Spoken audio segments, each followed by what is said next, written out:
Bismillahirrahmanirrahim. Assalamualaikum warahmatullahi wabarakatuh. Selamat malam para peserta, para mahasiswa ya di materi pembelajaran online yaitu keperawatan gawat darurat di mana pada pembelajaran hari ini adalah membahas tentang triase ya. Triase di mana ini adalah materi yang sangat vital ya. Materi yang sangat vital pada proses pembelajaran kita pada malam hari ini ya.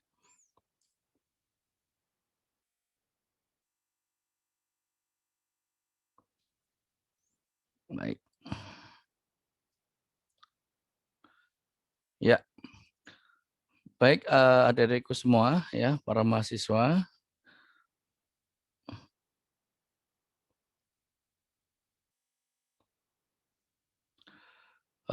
Pada pertemuan pada malam hari ini ya kita akan mencoba mendiskusikan tentang bagaimana kita melakukan triase in hospital ya, apalagi yaitu triase-triase yang berhubungan dengan pada saat pandemi yang saat ini yang sedang dirasakan di beberapa negara maju, negara berkembang ya, bahkan terutama di negara Indonesia ya. Nanti secara umum mungkin teman-teman bisa mempelajari apa yang dimaksud dengan triase ya, bahwa triase ini merupakan proses pemilahan kondisi kegawat daruratan ya yang berada di lingkungan rumah sakit atau yang disebut dengan triase sehari-hari, atau juga ada yang namanya triase yang berada di lingkungan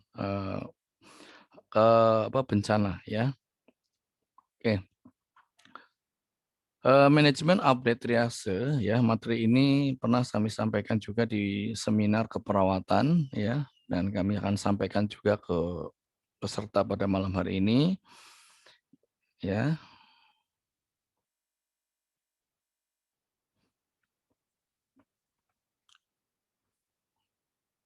Oke. Overview-nya adalah nanti teman-teman akan belajar tentang triase sehari-hari ya, kemudian triase pada masa pandemi COVID-19, kemudian akan belajar tentang algoritma triase ya, algoritma triase pada COVID-19 ya.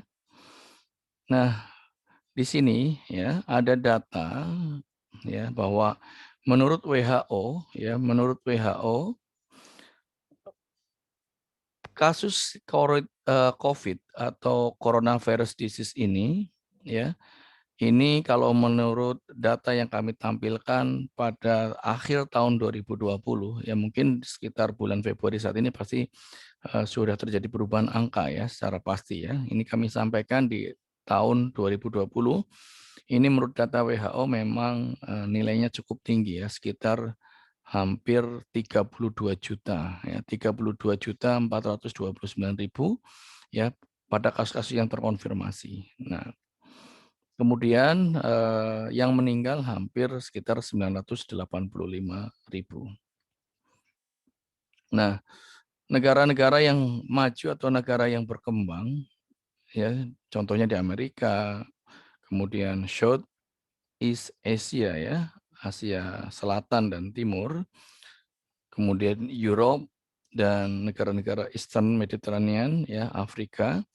Maka dari hasil survei, negara yang paling besar untuk populasi terjangkitnya COVID adalah negara Amerika ya, sekitar 16 juta. Kemudian di negara Asia adalah 6.600.000 ya. Kemudian di Eropa ada 5 juta. Nah, kita mungkin masuk dalam lini yang kedua di Asia ya. Cukup besar sekali apalagi kondisi saat ini.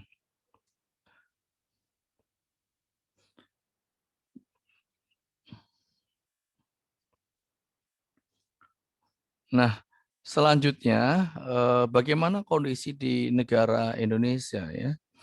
Negara di Indonesia ini terjadi perubahan statistik ya, mulai dari bulan ya, dari bulan April, Juni, Juli, Agustus, Oktober ini kasusnya cukup signifikan, meningkat terus, sehingga perlu adanya suatu penanganan-penanganan khusus pada penilaian-penilaian pada penderita pasien yang menderita penyakit COVID ya, penderita penyakit COVID.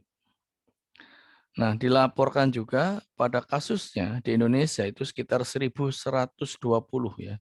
Ini nilai yang masih kecil dibandingkan untuk saat ini ya. Ini total yang sembuh sekitar 768 dan meninggal kurang lebih 71. Ya, ini angka pada akhir tahun 2020 kemarin ya. Kemudian background-nya ya, background-nya atau latar belakang pada kasus dengan pandemi COVID-19 ini ya. Ini merupakan suatu kondisi yang memang tentunya semua negara-negara mengalami situasi yang sama ya. Dan ini bisa mengancam ya semua sistem serta struktural ya, terutama di di dalam eh, manajemen ya, manajemen pemerintahan juga ya. Bahwa coronavirus disease tahun 2019 atau 19 ini secara menyebar ke seluruh Indonesia ya. Dan tentunya ini sangat efektif untuk dilakukan screening pada pasien-pasien ya, untuk membatasi ya penyebaran virus tersebut. Dan tentunya dalam kondisi seperti ini kita harus mengetahui ya dampak pengaruh terhadap kondisi tersebut ya. Dan kita juga harus membuat suatu peranan atau pengaplikasian diagnosis ya, atau metode-metode diagnosis terutama untuk men-screening ya, supaya pasien-pasien yang masuk ke rumah sakit khususnya ya, ke emergensi itu penyebarannya bisa diminimalisir ya. Yang salah satunya adalah alat-alat early warning system atau IWS pada masa pandemi COVID-19 ya. Itu menurut salah satu artikel yang kami ambil tahun 2020 ya, menurut Chong Ying San. Nah, kemudian pada kondisi saat ini ya, COVID ya, memang berbagai peranan pelayanan pemerintah tentunya adalah di bawah naungan Kementerian Kesehatan sudah melakukan beberapa upaya ya, terutama edukasi untuk tetap menjalankan prosedur 4M ya, atau 4W ya, mencuci tangan, kemudian physical distancing ya, menjaga jarak salah satunya, kemudian memakai masker, kemudian kemudian bepergian itu dibatasi ya. Dan saat ini pemerintah juga sedang menggencarkan adanya program imunisasi. Imunisasi untuk pencegahan penyakit COVID tersebut ya. Terutama pada seseorang yang belum terkena pada pasien COVID tersebut. Oke.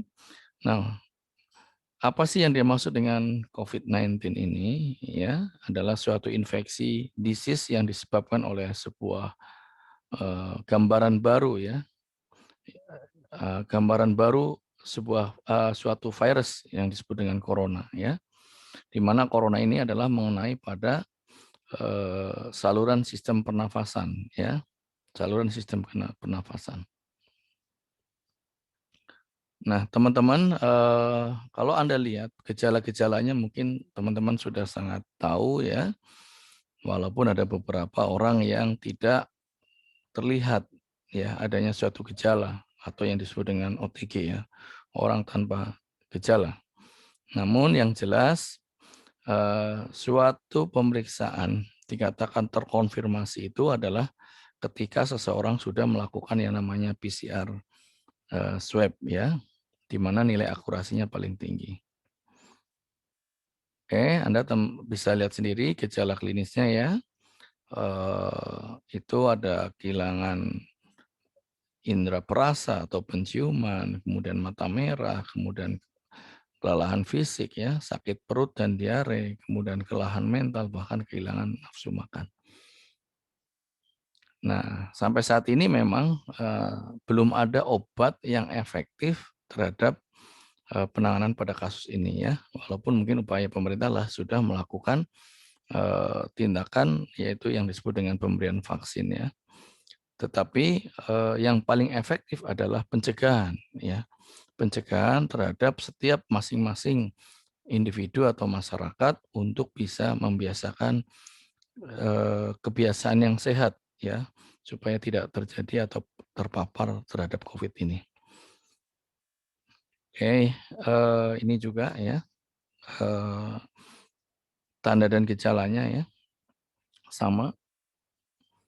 Kemudian apa saja usaha pencegahan-pencegahan yang dilakukan ya, tadi saya sudah sampaikan ya, dengan tetap memperhatikan protokol kesehatan ya. Nah, yang itu adalah sebagai pengantar teman-teman semua ya, karena kita akan lebih akan membahas tentang bagaimana triasenya ya. Nah, eh, teman-teman atau petugas yang melakukan triase atau yang disebut dengan triase officer ya yang berada di rumah sakit itu betul-betul adalah orang yang pertama kali akan terjadi kontak erat ya. Karena pintu masuk rumah sakit itu adanya di awal IGD ya. Di awal IGD sehingga perlu diperhatikan sekali orang yang melakukan triase officer ini betul-betul harus aman ya, menganggap bahwa semua pasien yang dari luar adalah mempunyai peluang untuk memaparkan virus tersebut ya. Jadi di sini adalah petugas kesehatan di bagian gawat darurat dan area penerima perlu menyadari resiko yang ditimbulkan oleh infeksi darah dan udara dan mengambil tindakan untuk membatasi paparan melalui identifikasi awal dan isolasi pasien yang berisiko tinggi.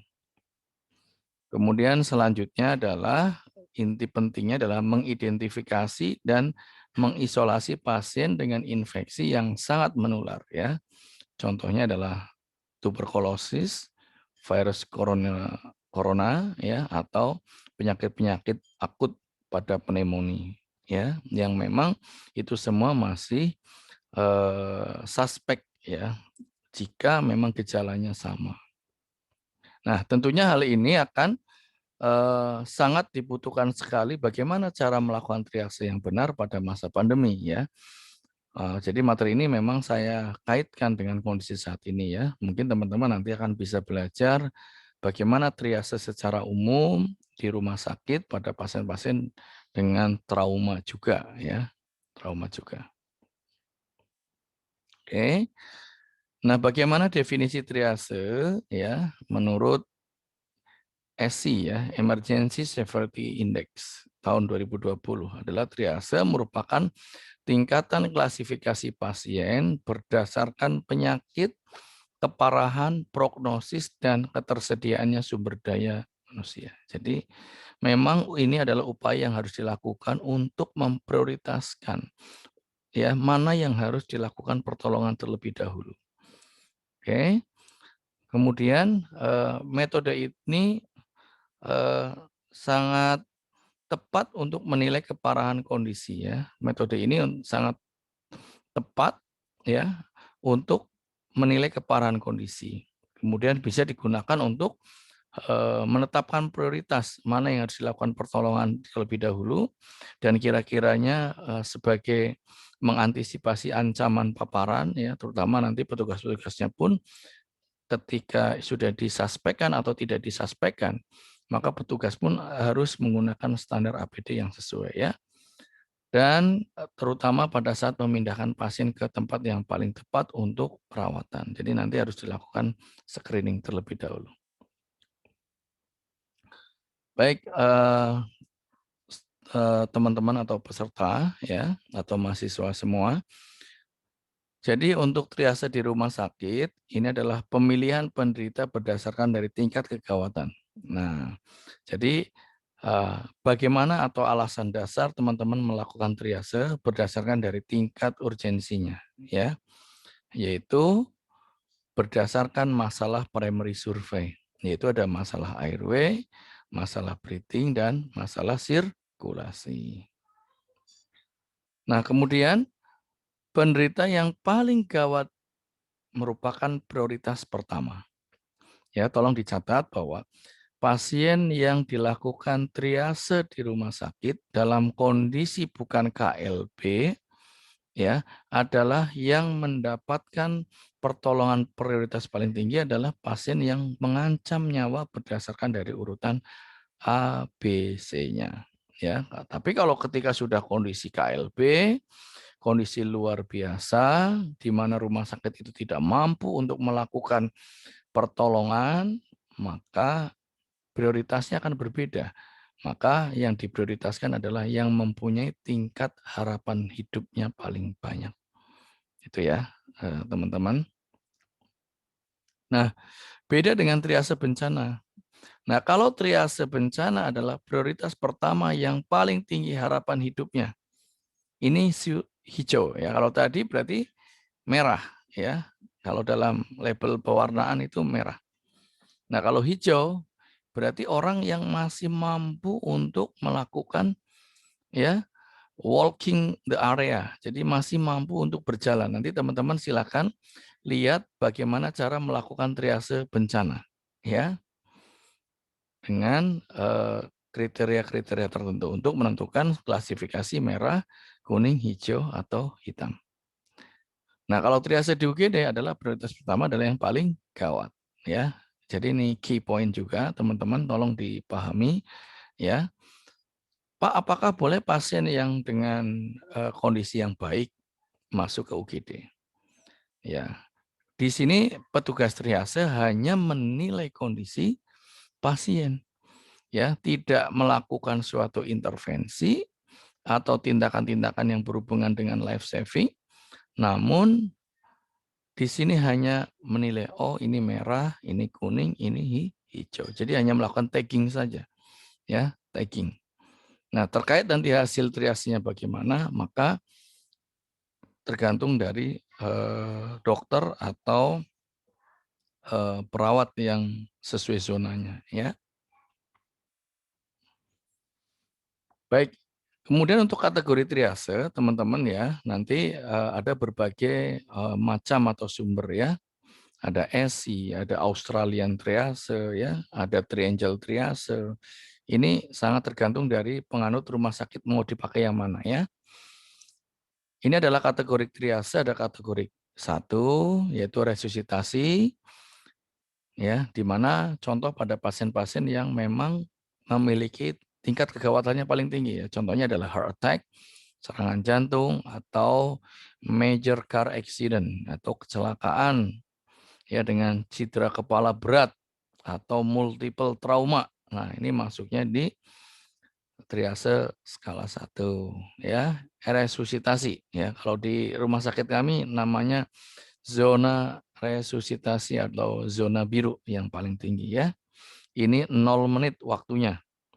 Nah, kemudian untuk kategori 2 emergency yaitu contohnya adalah severe blood loss ya atau overdosis. Ini adalah kondisi yang emergency ya, waktunya adalah 10 menit ya, waktunya 10 menit ya. Kalau di zona mungkin ini adalah warna merah, kalau paling tertinggi tadi warna biru ya. Ini label-labelnya ya.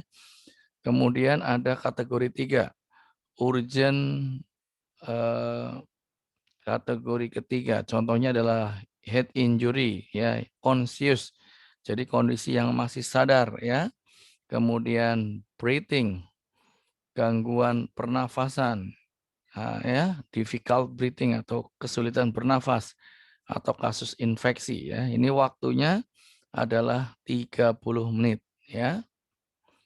Kemudian untuk kategori itu kalau dikasih warna mungkin warna kuning ya. Untuk kategori 4 semi urgent dan non urgent ini warna hijau ya. Contohnya adalah sprain ankle with possible fracture ya atau kemungkinan terjadi fraktur ya. Eye inflamasi atau iritasi mata. Ini waktunya 1 jam ya. Kalau non urgent contohnya adalah kondisi-kondisi yang pasiennya masih keluhan-keluhan ringan ya, ya tidak perlu membutuhkan tindakan-tindakan intervensi yang mengancam nyawa ya. Mungkin seperti hanya batuk pilek seperti biasa ya, ini waktunya 2 jam. ya teman-teman itu. Nah, macam-macam triase ya. Jadi macam-macam triase ada ATS, Australian Triangle Scale ya. Kemudian ada Emergency Severity Index, ada ESI ya. Bagaimana penilaiannya? Ini mungkin secara lebih khusus ya. Silakan teman-teman bisa melihat ya beberapa artikel-artikel atau e-book yang menerangkan, mungkin juga di ATLS juga telah disampaikan ya secara komplitnya. Nah, jadi tadi sudah disampaikan bahwa yang disebut dengan triase adalah pemilihan dan klasifikasi pasien untuk menentukan prioritas kebutuhan dan menentukan tempat perawatan yang sesuai. Ya, di mana tingkat kegawat daruratan pasien indikatornya adalah A, B, C, D, airway, breathing, sirkulasi, dan disability. Nah, untuk kondisi saat ini mungkin dikaitkan dengan triasenya jadi dua ya. Triase utama mengenai kegawatan, dan yang selanjutnya adalah tingkat virulensi pasien, yaitu dengan menggunakan screening COVID.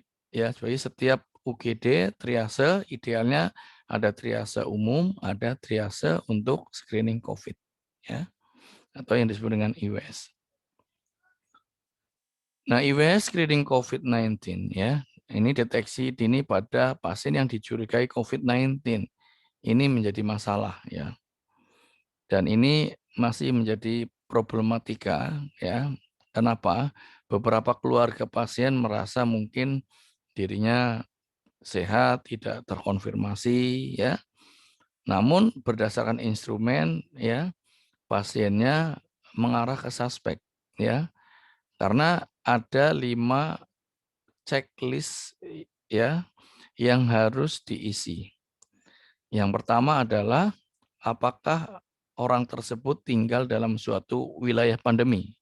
Kalau Indonesia, terutama Jakarta sudah masuk red zone, itu pasti yes ya.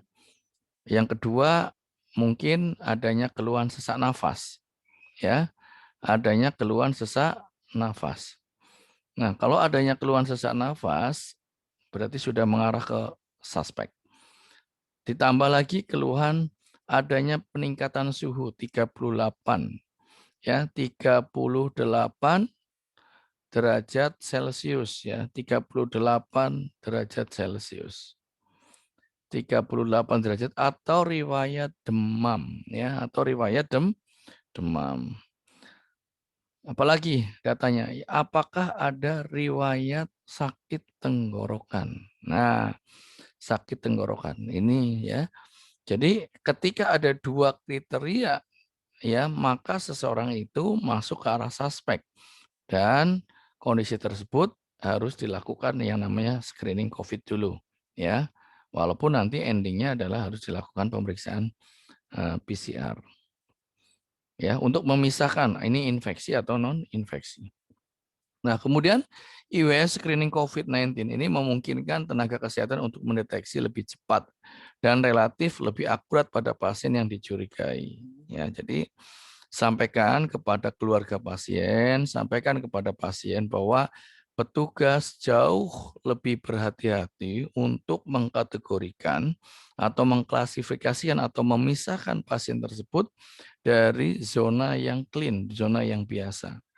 Ketika keluarga paham bahwa di sini kita tidak mengatakan Anda COVID, bukan ya, tetapi untuk memisahkan, sehingga pasien tersebut akan merasa mengerti tujuan kita untuk memisah tersebut dan tidak menimbulkan kondisi atau reaksi psikologis, terutama kecemasan atau ketakutan, sehingga pasien tersebut tidak jadi masuk ke IGD. Ya, karena ada asumsi-asumsi masyarakat atau isu-isu yang muncul bahwa ketika masuk ke rumah sakit tersebut kemudian dimasukkan COVID ya, atau dicampur dengan pasien dengan COVID ya, padahal dia sendiri sudah merasa tidak ada masalah, dan ini harus disampaikan di awal ya. Nah, lembar edukasi informasi ini harus tertulis persetujuan bahwa pasien tersebut mau diobservasi di ruangan tersebut. Nah, ini adalah contoh ya, teman-teman ya. Ini adalah parameter IWS screening COVID-19 ya. menurut Song et al. Ya. Ini lebih lengkap dari parameter 5 tadi, karena di sini ada tanda pneumonia dengan CT scan paru, kemudian ada riwayat kontak erat dengan pasien terkonfirmasi, ya. Kemudian ada riwayat demam, usia, ya, usia lebih dari 44 tahun, jenis kelamin, ya, laki-laki, kemudian suhu maksimal 37,8 atau 100 Fahrenheit, ya. Kemudian gejala respirasi, batuk, dahak, dan sesak, ya. Kemudian ini sudah menggunakan biomarker, ini sudah menggunakan NLR, ya. Nah, kalau parameter ini mungkin kalau ditaruh di triase awal ini mungkin kesulitan, ya, karena harus ada yang namanya nilai NLR, ya, nilai NLR, neutrophil dan limfosit rasio.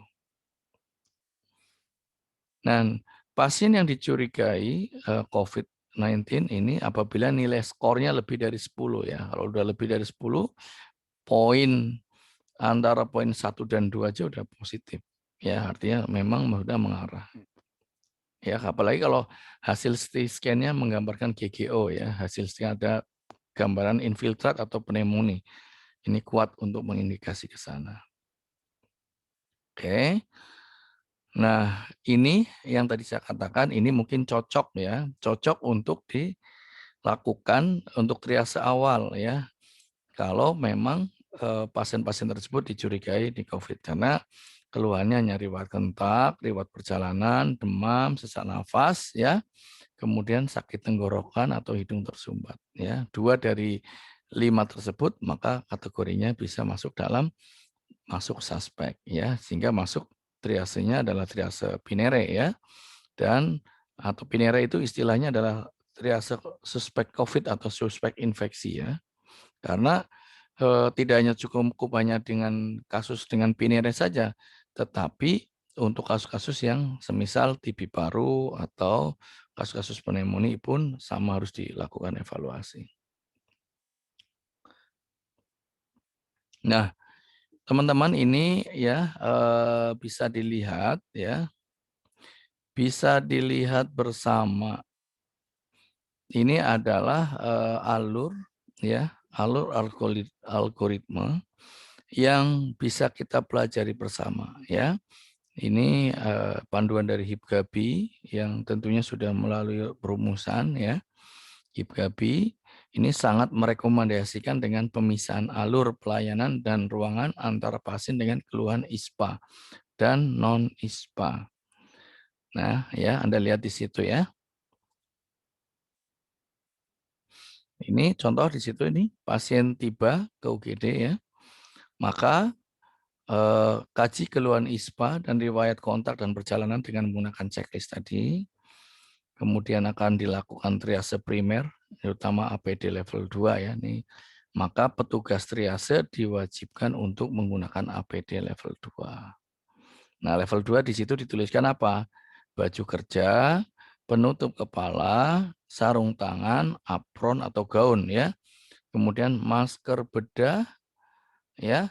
Kemudian face shield dan penutup sepatu. Jadi itu adalah untuk petugas triasenya. Nah, kalau level satunya masker bedah, baju kerja, sarung tangan ini hanya untuk yang non binere atau non ISPA. Tapi kalau level 3 yang sudah terkonfirmasi ini maka baju kerja, penutup kepala, gaun, coverall, ya, sarung tangan double, masker N95, face shield, goggle, sepatu boot dan penutup sepatu.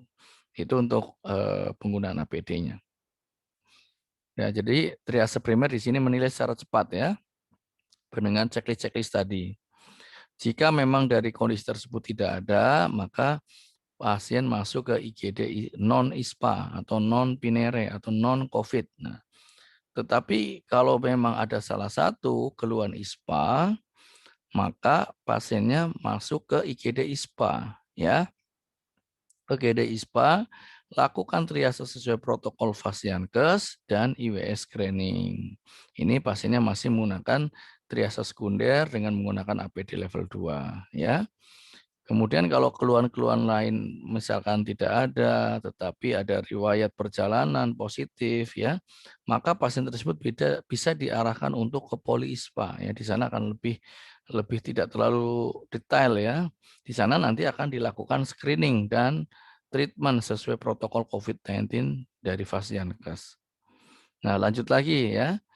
Jika di IGD ISPA, lakukan triase sesuai protokol Fasiankes, ya, maka jika skor IWS screening-nya lebih dari 10, ya, sesuai kriteria tadi, maka tingkatkan kewaspadaan perlindungan, ya, sesuai zone-nya. Apakah merah, kuning, hijau. Ya, kalau hijau mungkin arahnya ke poli, ya. Makanya bukan kita menolak pasien. Kalau memang tidak ada keluhan, pasiennya baik, ya, daripada nanti pasiennya masuk UGD dengan perlakuan dan kena paparannya resiko tinggi, saran ke poli ISPA supaya minimal serta waktunya lebih cepat, minimal kontak dengan pasien-pasien yang terpapar ya. Nah, ketika terjadi merah, kuning, hijau tersebut, tindakan serta monitoring sesuai critical pathway COVID-19 di UGD ya. Di situ selalu tingkatkan kewaspadaan, perlindungan terutama saat meresusitasi pasien atau melakukan aerosol ya, penetrating generating prosedur. Jadi semua tindakan-tindakan yang menciptakan aerosol pastikan harus menggunakan APD level 3 ya. Nah, contoh yang tindakan-tindakan yang bisa menyebabkan atau tindakan AGP atau aerosol generating procedure ini adalah contoh ya, adalah CPR. Nah, CPR ya. Kemudian suctioning, intubasi. Kemudian pasien apa lagi? Dengan nebulizer. Nah, nebulizer ini juga menyebabkan atau membuat adanya suatu aerosol-aerosol ya. Makanya ruangannya harus betul-betul dibuat tekanan negatif. Baik, adik-adik semua ya, teman-teman, kita lanjut di salah satu bagaimana kita melakukan pengkajian ya. Ini ada salah satu tabel yang diambil dari Journal of Emergency Trauma and Shock ya. Pada kasus-kasus dengan coronavirus 19 ya. Di situ ada simptomnya, ada fever, cough ya, breathlessness ya, short throat, rhinorrhea ya, nausea, diare. Nah, hati-hati nih teman-teman, mungkin tidak masuk dalam checklist tadi ya. Tetapi keluhan mual, muntah, diare ini merupakan bagian dari gejala COVID-19. Ya, kemudian dari vital tanda-tanda vital ya ada SpO2, temperatur, kemudian riwayat perjalanan, kemudian riwayat kontak. Nah, ya. Riwayat kontak ya, definisi kontak erat itu ketika ada kontak dengan orang yang terkonfirmasi itu tidak menggunakan APD level ya, level 2 ya. Jadi memang benar-benar tidak menggunakan masker ya, tidak menggunakan alat-alat, itu waktunya kalau tidak salah 10 menit. Nah, itu yang disebut dengan kontak erat. Jadi kalau cuma hanya sekedar ketemu say hello dari jarak jauh itu tidak masuk dalam kategori riwayat kontak erat. Oke.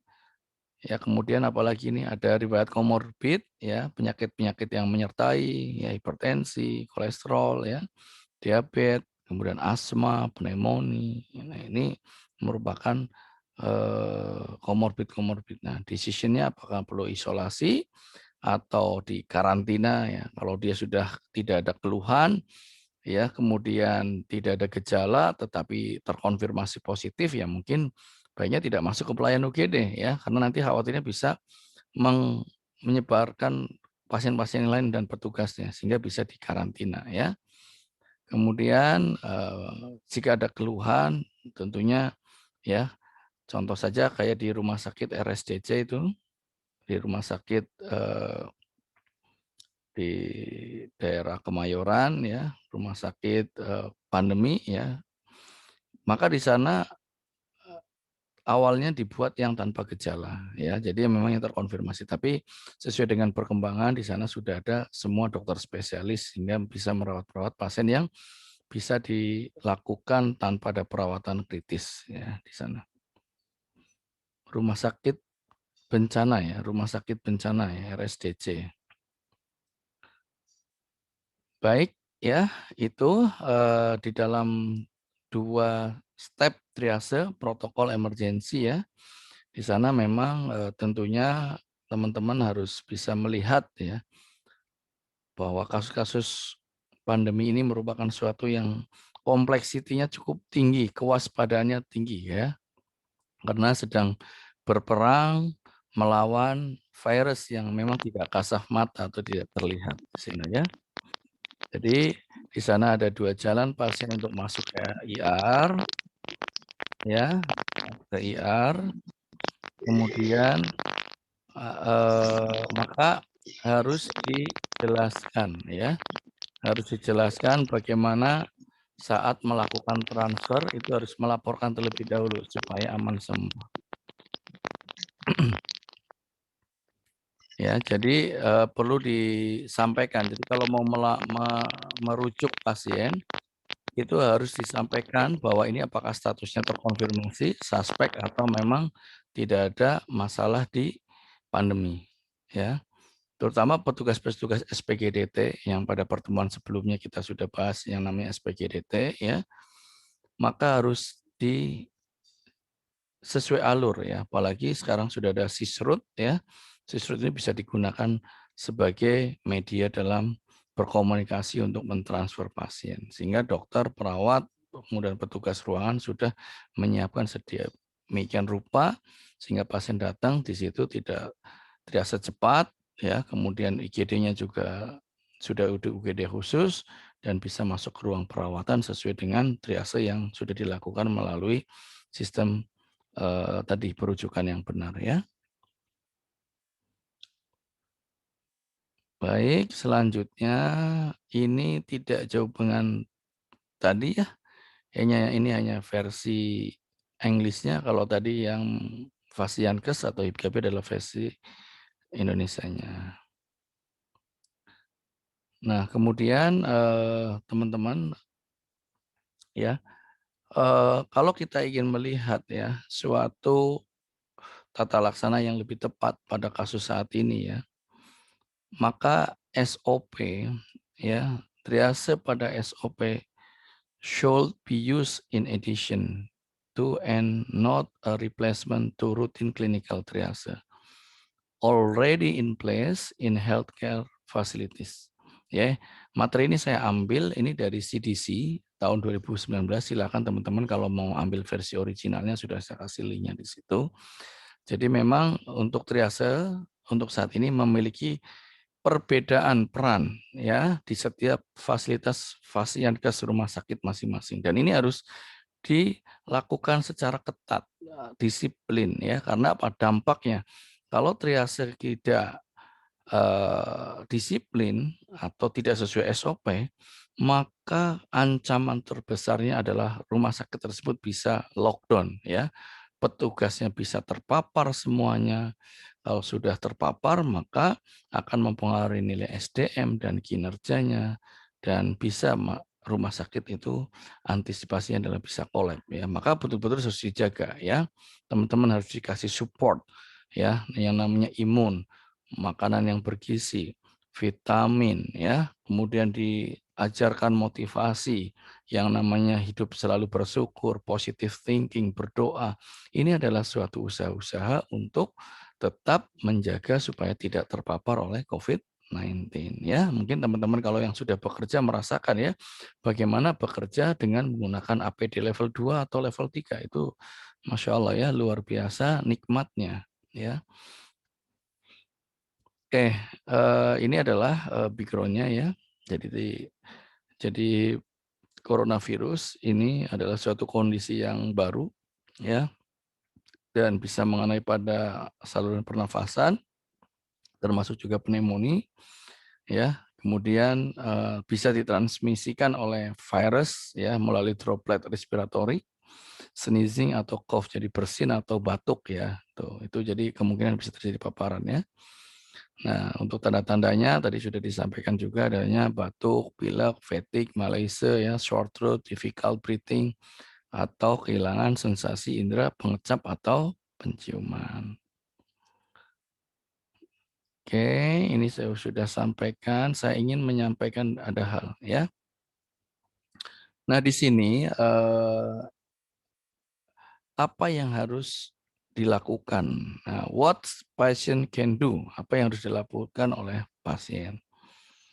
Jika kondisi tersebut sudah ada gejala yang muncul, maka inform healthcare provider if they are seeking care for symptom suggestive of COVID. Jadi kalau memang sudah ada gejala yang disebutkan tadi, masyarakat itu sekarang sudah cerdas, sudah pada mengerti ya dengan media pembelajaran online atau bisa baca di Google bahwa gejala muncul ya, maka dia sudah melakukan 4M ya, 4M ya, wear a medical mask if available ya. Kemudian sesegera mungkin untuk mengkonfirmasi gejala-gejala yang muncul ya, dan bisa melakukan cuci tangan ya, kebersihan cuci tangan, kemudian carry a tissue or other alternative to cover mouth or nose. Jadi selalu membawa tisu ya untuk kebersihan dirinya pada saat bersin atau batuk ya, dihindarkan dengan menggunakan telapak tangan ya, atau diajarkan bagaimana cara batuk yang benar ya. Ya kalau teman-teman mungkin sudah tahu atau pernah belajar PPI ya, itu diajarkan batuk ya, uapnya atau hembusannya ke baju bagian dalam sehingga tidak dianjurkan dengan menggunakan tangan. Kemudian dianjurkan juga untuk melakukan social distancing ya.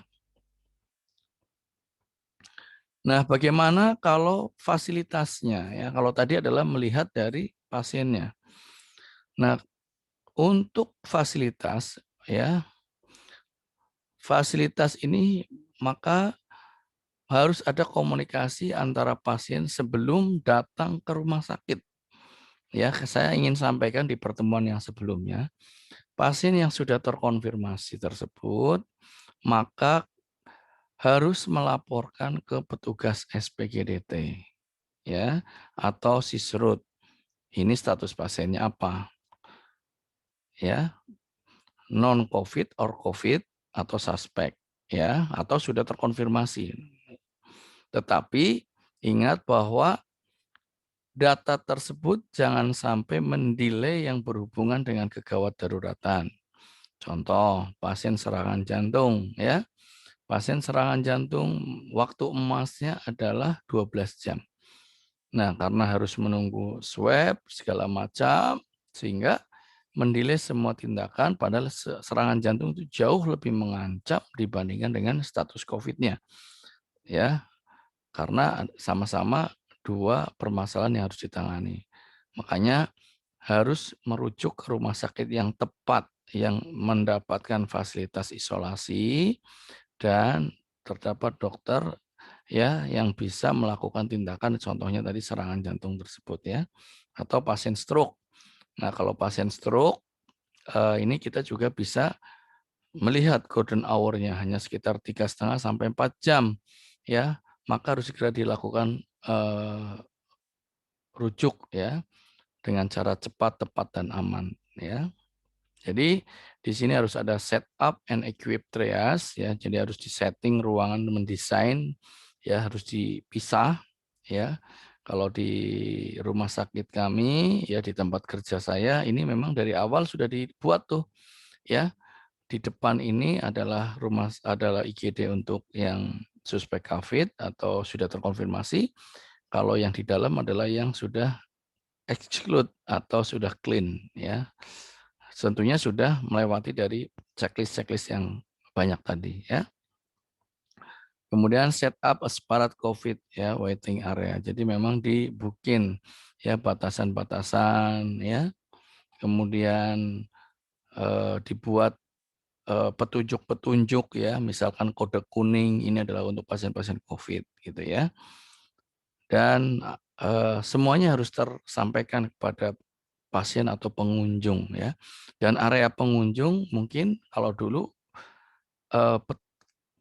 keluarga berada di dalam ruang UGD ya dijadikan. Saat ini ya tidak boleh menunggu lebih dari 1 orang ya dan ditaruh di zona yang oksigenasinya cukup baik ventilasinya cukup baik ya. Jadi biasanya kita letakkan di luar. Kemudian establish triage proses ya. Jadi pastikan triasenya adalah baik ya, tidak perlu tergesa-gesa, tidak perlu terburu-buru karena ini semuanya harus butuh detail dalam pengkajian ya.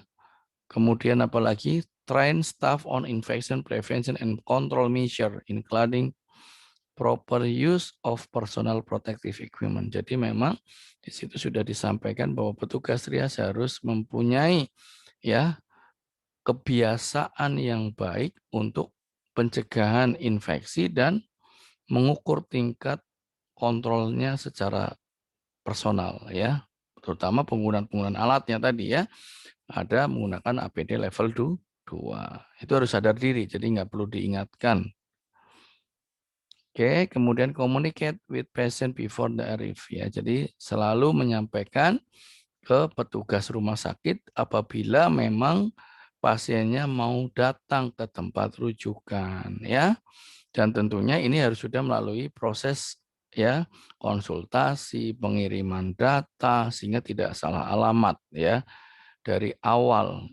Dari tempat pre-hospital rumah sakit tersebut sudah menilai, oh ini kegawatannya di rumah sakit umum, pasiennya trauma, oh pasiennya stroke, oh ini pasiennya dengan COVID, oh ini pasiennya dengan jantung, oh ini ibu melahirkan. Jadi tidak salah masuk dalam suatu tatanan layanan kesehatan.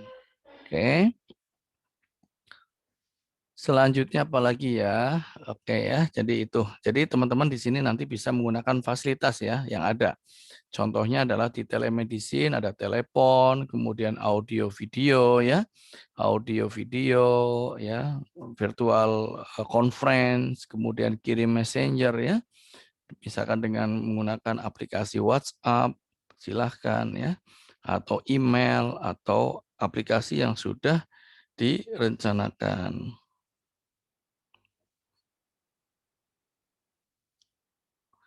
Kemudian set up and equip triage. Ya, jadi harus diatur ya ruangan dan pintunya ya. Jadi kita baca di sini. Strategically place. Jadi tempat secara strategis ya adalah strategically place clear sign. Jadi memang harus betul-betul ruangannya strategis ya, di mana pasien itu bisa secara langsung ya untuk melakukan atau pendaftaran ya. Jadi nggak terhalang dengan lingkungan lain ya. Jadi pengaturan ruangan yang strategis pada pasien-pasien yang terkonfirmasi COVID-19 atau yang suspek untuk bisa sesegera mungkin tercatat dan terdaftar gitu. Ya, jadi jika memungkinkan maka dibuat jarak pemisah ya antara pasien datang dengan gejala COVID-19 dengan bukan pasien yang tidak gejala. Ya, ini harus dipisah. Nah, dan juga ditulis juga di setiap rumah sakit ya, walaupun mungkin screening juga sekarang udah banyak ya, di tempat-tempat umum, pengukuran suhu, ya, kemudian ditanya keluhannya ya. Di sini dilarang masuk tuh, tandanya stop. If you are experiencing, jika Anda memiliki riwayat fever or chills, jadi demam ya atau menggigil, batuk, nafas berat, lemas, muscle of body adjust, jadi nyeri otot, headache ya, nyeri kepala, kemudian terjadi penurunan sensasi penciuman dan pengecap, ya, kemudian ada sakit tenggorokan, ada congestion or runny nose, jadi ada hidung meler dan tersumbat ya, mual muntah dan diare, maka di situ sudah dituliskan do not enter gitu ya. Tidak boleh masuk ya, tidak boleh masuk karena harus beberapa melewati prosedur screening. Oke. Selanjutnya set up and equip triase ya. Nah, bayangkan ya, yang pertama ruang triase. Nah, triase officer itu ada medical mask and paper, tissue and register. Jadi disiapkan adalah tisu bedah dan masker bedah dan tisu gitu ya untuk pengunjung ya. Nah, kemudian ada sekat barrier physical, glass or plastic screen yang sudah dimodifikasi ya. Kalau masa sekelas Indomart, Alfamart aja udah pakai screen nih, barrier. Nah, sementara kalau di rumah sakit los-losan aja ya. Ini untuk menghindari adanya droplet infection atau airborne ya. Kemudian a bin with light for discharging use paper tissue. Jadi diharapkannya adalah setiap kabin atau setiap meja itu juga bisa dilakukan sesegera mungkin untuk dilap dan disemprot dengan menggunakan disinfektan ya. Kemudian sediakan juga apa? Hand hygiene station. Nah, ini harus ada disiapkan di depan pintu masuk tempat cuci tangan. Oke. Ini berada di ruang triase dan tentunya harus ditulis ya. Tidak boleh ngobrol dengan keluarga pasien lain, tidak boleh berdekatan. Oke. Selanjutnya apa nih? Visual alert ya. Jadi di sini ada place alert in the entrance and the facility and strategic area, waiting area or elevator. Jadi silakan ditulis di tempat-tempat yang strategik ya atau di lift ya atau elevator itu ya. Di situ bagaimana diajarkan bagaimana perilaku untuk mencegah terjadinya penyebaran ya. Yang intinya adalah hand hygiene ya, menutup batuk ya atau etika batuk yang baik ya. Kemudian menggunakan alat-alat sekali pakai ya. Jangan masker sudah dipakai, masker bedah cuma satu-satunya dipakai setiap hari ya. Setiap hari cuci kering, cuci kering, cuci kering, akhirnya ya bisa jadi punya sendiri menginfeksi diri sendiri ya. Itu hindari ya.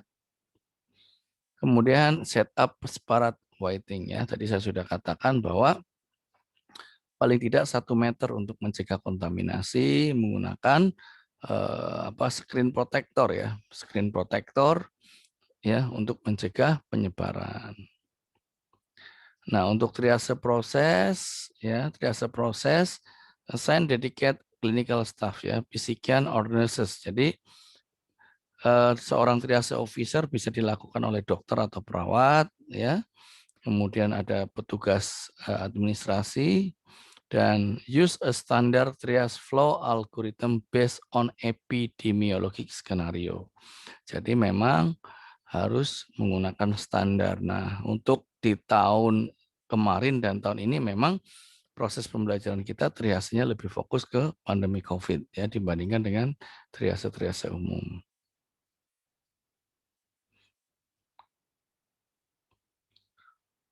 Baik, selanjutnya ya ini pasiennya ya, pasiennya dari gejala suspek ya ini eh, penjelasan menurut dari CDC ya walaupun tadi kita sudah belajar dari alurnya si Fasiankes atau WHO atau HIPGABI ya yang sudah diterjemah oleh HIPGABI ya. Jadi kalau menurut CDC adalah orang-orang yang punya keluhan di atas tadi jika ya maka please medical mask on patient. Jadi segera identifikasi travel and direct exposure history. Jadi kaji segera riwayat perjalanan dan riwayat penyakitnya. Oke. Jika tidak, segera lakukan apa nih? Continue with usual triage, assessment and care. Jadi dilanjutkan dengan triage yang seperti sehari-hari ya. Kemudian spared from the other patient. Nah, jika ada kondisi riwayat perjalanan, maka di situ segera pisahkan dengan pasien-pasien yang tidak mempunyai gejala tersebut ya. place the patient a single person, well ventilated room, the door closed, or in other design area. Jadi memang segera dipisahkan pasien-pasien yang mempunyai ventilasi yang bagus dan pintu yang tertutup ya, with doors closed in other area desain. Jadi area-area yang sudah desain ya. Nah, kemudian disarankan untuk healthcare worker ya, jadi petugas-petugas kesehatan harus disarankan untuk tetap mematuhi standar ya, kemudian jika mana ada riwayat kontak atau droplet precaution itu bisa terjadi penyebaran. Oke. Baik ya, teman-teman ya, ini sudah. Nah, triase proses ya, proses ini adalah follow the appropriate triage algorithm. Jadi selalu diajarkan untuk mengikuti alur yang sudah ada ya. Give a medical mask to patient with respiratory symptom. Jadi memberikan masker surgical ya, atau dianjurkan dari depan kalau memang misalkan itu tidak disediakan, bahwa di depan pintu triase harus sudah menuliskan ya, keluarga atau pasien wajib menggunakan masker. Nah, jadi kalau nggak pakai masker nggak bisa masuk gitu. Ya, ini boleh disampaikan di awal. Apalagi ya, immediately isolate ya. Jadi segera dilakukan isolasi, kemudian dipisah pasien yang suspek COVID ya dengan single person room with door closed ya. Jadi satu orang dengan satu pintu tertutup ya, atau separate waiting area. Jadi dilakukan pemisahan. Kalau bahasa di rumah sakit mungkin separate. Separate itu pemisahan itu namanya cohorting. Ya, mungkin teman-teman pernah belajar istilah cohorting. Jadi pasiennya dijarakin jauh-jauh ya. Nah, kemudian apalagi? Cleaning and disinfecting of triage area ya. Jadi teman-teman di sebelah ruang triase itu difasilitasi ruang, yaitu berkolaborasi dengan petugas cleaning service atau memang secara mandiri kita ya, seperti penggunaan kursi roda, kemudian berangkat, kita bisa lakukan penyemprotan dengan menggunakan disinfektan ya. Di sini disarankan menurut CDC adalah klorin ya, 0,1% atau 70% alkohol ya disemprot ya, atau menggunakan bahan-bahan disinfektan lain ya, yang tentunya mereknya berbeda-beda. Itu mencegah penyebaran. Begitu pentingnya ya, begitu sangat spesifiknya ya, khususnya pada pasien-pasien yang triase pada era-era pandemi saat ini.